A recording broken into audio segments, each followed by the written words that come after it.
¿Qué pasó con la nobleza inca tras la invasión española? Por Waldemar Espinosa Soriano.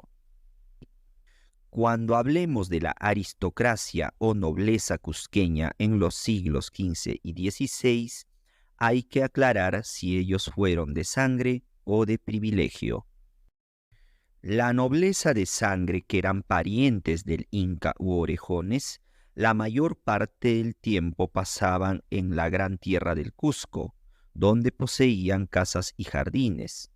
Así, el Cusco venía a ser la ciudad augusta, domicilio de dioses y de aristócratas puros. Desde luego, tenían un gran número de yanaconas o sirvientes para atender a tan eminentes señores. Estaban organizados en familias extensas o ayllus reales, que en el puquina castizo, la lengua de los antepasados directos de la nación cusqueña, se les decía panacas.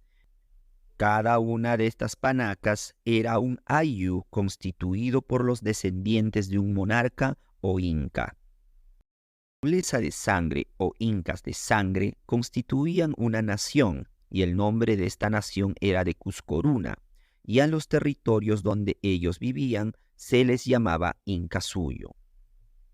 Después de la conquista española a los incas, hacia el año 1572, entre la nobleza cusqueña o de sangre todavía quedaban 1.294 varones, quienes tenían 1.346 yanaconas o siervos.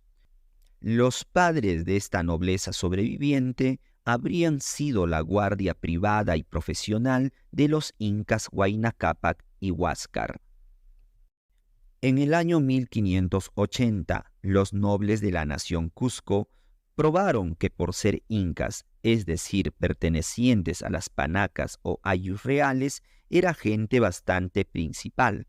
La palabra principal en la terminología de aquel entonces servía precisamente para nombrar a aquellas minorías aristocráticas que monopolizaban el poder y la riqueza.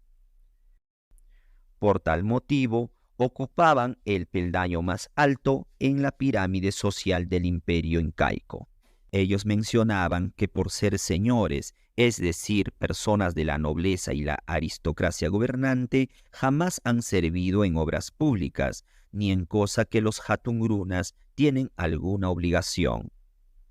Y en consecuencia no tenían a quién obedecer, a ellos solamente les debían obediencia.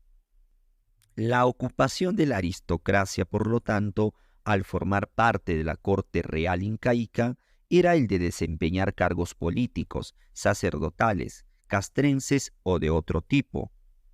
Los propios españoles hacia el siglo XVI igualaban la situación de la nobleza incaica con los que existían en España, como hidalgos, señor de vasallos, duques, condes.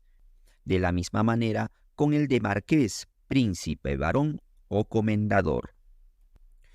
En el proceso de invasión española, el primer golpe en contra del poder y privilegios de la nobleza de sangre vienen de la derrota de Huáscar por Atahualpa en 1532. Luego de ello, los victoriosos atahualpistas masacraron a centenares de aristócratas orejones. Esta nobleza de sangre, que eran partidarios de Huáscar, acogieron satisfactoriamente a los españoles. Más de 200 de estos nobles, encabezados por Manco Inca Yupanqui, salieron a dar la bienvenida y brindar todo el apoyo a Francisco Pizarro y sus huestes. Manco Inca, con el auxilio de Francisco Pizarro, buscaba poner fin a las tropas atahualpistas de Calcuchímac y Quisquís, quienes habían invadido, capturado y asesinado a gran parte de la nobleza de sangre inca en la capital imperial. Pero los conquistadores no venían a liberar pueblos.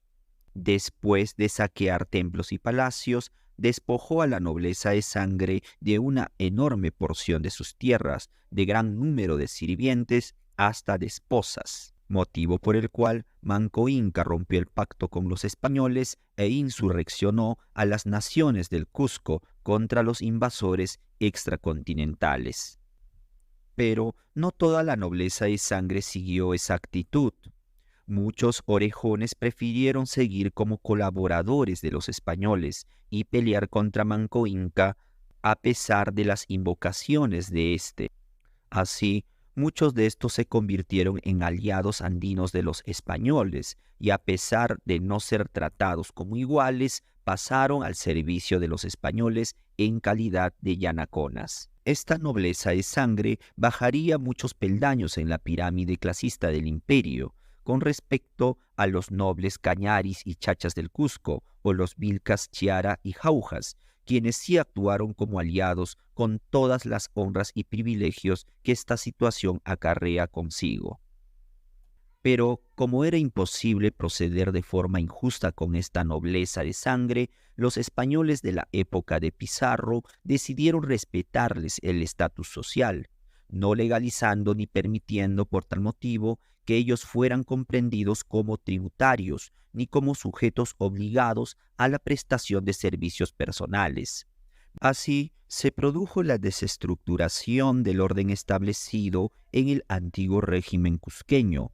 Los antiguos reyes regionales o curacas, desplazados por los incas con la invasión del Pizarro, retornaron al poder como señores de sus vasallos respectivos. Finalmente, se había producido la desestructuración del antiguo régimen incaico. Se destruyó el autoritarismo de la nobleza de sangre, muchísimos de cuyos miembros, para poder sobrevivir, se vieron obligados a acomodarse en la maquinaria colonial, para así convertirse en instrumentos de la consolidación del dominio interno y de la dependencia española.